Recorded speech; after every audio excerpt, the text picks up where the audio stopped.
તો આગામી 7મી માર્ચે વડાપ્રધાન નરેન્દ્ર મોદી દિવ્યાંગજનો, ગંગા સ્વરૂપા બહેનો તેમજ વયોવૃદ્ધજનો અને વડીલોના કલ્યાણ માટે આયોજિત કાર્યક્રમમાં સુરત આવી રહ્યા છે। ત્યારે સુરતના મહેમાન બનનાર નરેન્દ્ર મોદીને આવકારવા સુરત પણ સજ્જ બન્યું છે। ત્યારે તંત્ર દ્વારા વડાપ્રધાનના આગમનને લઈને તૈયારીઓ પૂરજોશમાં ચાલી રહી છે।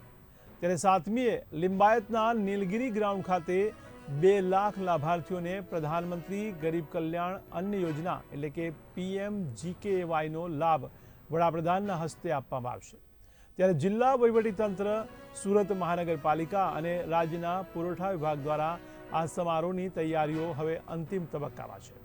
ત્યારે વડાપ્રધાન ગોડાદરા હેલિપેડથી નીલગિરી વિસ્તારના જે રૂટ પર પસાર થવાના છે ત્યાં બ્યુટિફિકેશન અને સર્કલોનું સુશોભન કરવામાં આવ્યું છે।